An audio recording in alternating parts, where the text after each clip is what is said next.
Welcome to Everything You Need to Know. Today we are chatting potatoes.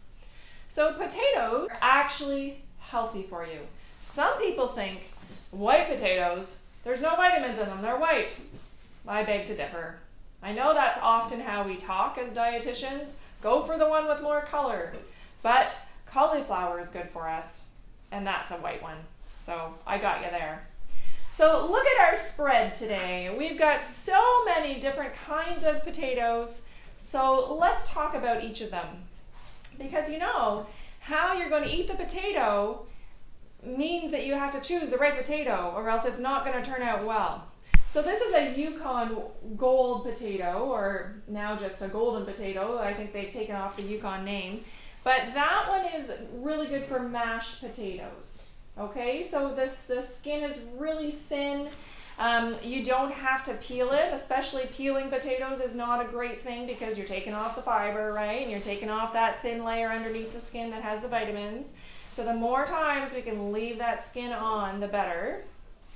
So that's for boiling, that's for mashing. The red is the same, very thin skin, and it's white flesh underneath, just like the white ones. But that makes a really great and really pretty mashed potato when you leave the skin in and you mash it all up and you've got all the skin floating throughout. These are russets. So this is the kind of potato that you see when you go into the grocery store and they have them all foiled up, because this is a baking potato. This is the kind that in the restaurant you pay $5 for. You cut it open, you put some butter, a little sour cream, some chives, maybe some cheese. That's your baked potato. So the skin on it is a little bit thicker. So using this, if this was the only one you had and you wanted mashed potatoes, you'll probably want to peel it because it's a little bit thicker. But maybe not, just chop them up small. But that is your russet potato. These ones up here, you'll see these are the Yukon Golds, but they're not gold, they're green. So this means that when they were growing underground, because they grow as tubers, meaning they grow under the dirt, they got somehow exposed to light, and light turns them green. And green potatoes are actually not good for us and can make you sick, but don't throw them out. Just use a potato peeler and just peel that off until it's white flesh underneath, and then you can eat them. No need to throw them out. So this is a potato. Let me walk up closer for you. This is a potato that you can plant. See the eyes on that potato? They're watching you. Look at that. So a potato like this, if you had this in the spring, you cut this so that you have two eyes, and you actually just plant those pieces. You have two pieces to plant. You put them underground, you cover it up with dirt, you cover it up and you feed them with water, leave them in the sun, and then you fertilize them once or twice in their growing season. But those are the seeds for potatoes. So this can be totally fine to eat. You just rip off the seed. I would probably peel that because you see it looks like a brain a little bit, but it's a little bit dry, it's a little bit wrinkly, but that just means that the moisture is gone out of it. So if it doesn't look too bad and that's all you got, go for it, feel free. Just break those off, give them a good wash, and then just peel that with a potato peeler. Now I know that potatoes come in a bag, but you should still wash them. You never know how many hands touch them in the garden or in the field, and how many people handled them until they got into that bag. So you should always wash them. Now potatoes like cooler weather to be stored in. So leaving them in the bag that they came in is fantastic because this is a little hole that's breathable. The air will go in and out. So don't lay them down on this side because then the air isn't going to be able to circulate and they will go moldy faster. They are a living food, so they're constantly going to be ripening. So you want that air exchange to happen so that the gas that the food lets out as it ripens can leave and not keep ripening things really quickly. So that's why they have, it's not just so that we can see what's in it, although that's what we might think. That is so that they can breathe. All right, so we have another kind of potato that is not a regular potato. It's called a sweet potato. And you might see them in the grocery stores these days. These were the original sweet potatoes, kind of orangey flesh on the skin on the outside and orangey in the middle. Now they have multiple different kinds of sweet potatoes. Not that it's new, it's just new to us. So down south, when they have been eating and living off of sweet potatoes forever, this is one of the kinds that they have been having. Now this is a sticker because they were not in the bag. It's beautiful. This is a Jamaican sweet potato. So it's purple, and then on the inside it's a lighter pale yellow. And then there's lighter skinned, like almost a pale sweet potato color. So there's 3 or 4 different kinds. There's a dark purple one as well. But all of them are sweet potatoes, and they all taste about the same. They're a little bit sweeter, thus the name.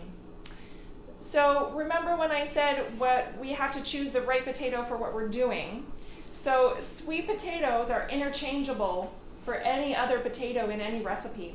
Take, for example, a shepherd's pie. We usually put mashed potatoes on top.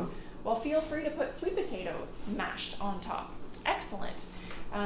You can use them, and when you're baking baked potatoes, you can wrap these up in tin foil, spear them a couple times before, put them in the oven, then just bake them and eat them whole like that as well.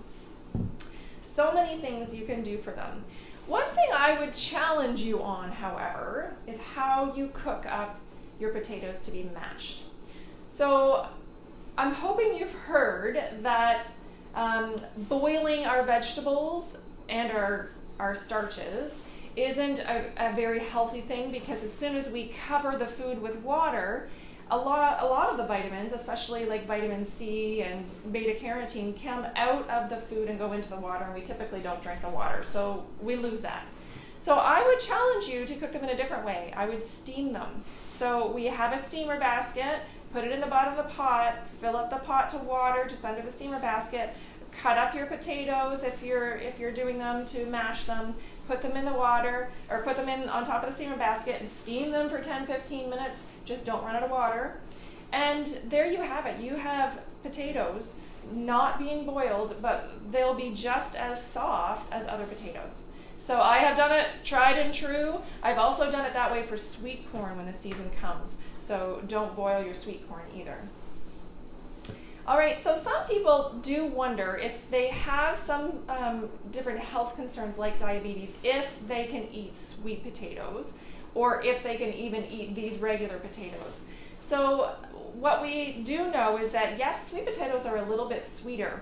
However, the type of carbohydrate in sweet potatoes is called a complex carbohydrate.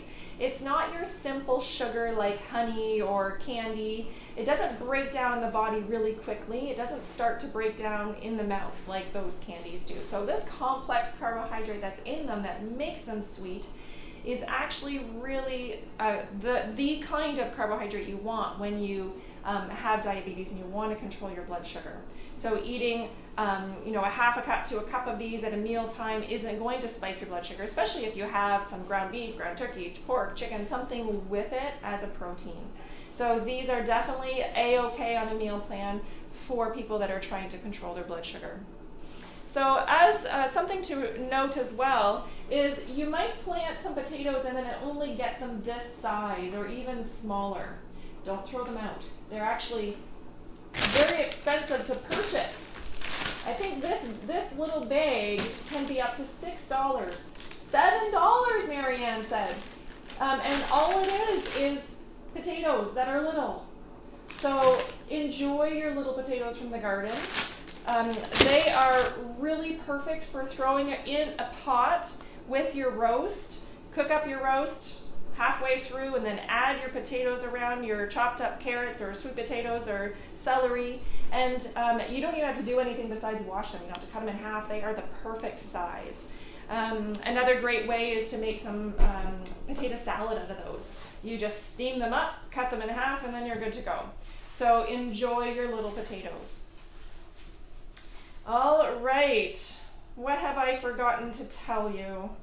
Oh, the one thing that I did want to say is whenever you're cooking in the oven, don't leave space, especially when we're in the winter and every little bit of heat that we're making we want to use and not waste. So if you're putting a tray of sweet potato fries in the oven. On the tray underneath, maybe wrap up a couple of these in tin foil, and so then you can eat them the next couple of days. Potatoes that you cook are good in the fridge for 4 or 5 days afterwards, as long as you don't put them in hot. Unwrap the tin foil, cool them down, wrap it back up, and then put them in your fridge. And then you can have them in 4 or 5 days. One of the best ways I find leftovers for having a lot of potatoes is if you have a baked potato, reheat it so you can put it in a frying pan with a little bit of water, put the lid on it, you can cut it up into slices, and then just put some kind of ground meat on top. You can put some chives, you can shred some carrot, you can put them on top, you can put a little cheese on top, but then you have a loaded potato. Something that you would pay a lot of money for in the grocery store. Add your sour cream, add your cheese, and you're good to go. But a fantastic base for a meal. Excellent. So now you know all the different kinds. You know that you can purchase them in large quantities that are naturally imperfect, meaning they're not perfectly straight. They're kind of crooked. They're kind of happy. So enjoy them. Enjoy your cost savings when you buy something like this from No Frills, because us farmers, if you know a farmer out there, we have no control over how our food grows. And sometimes if it grows crooked, it still tastes just as good. So I hope you've learned something today from potatoes. We've chatted a lot about potatoes, and they are good for you, and then they can be part of your daily meal plan.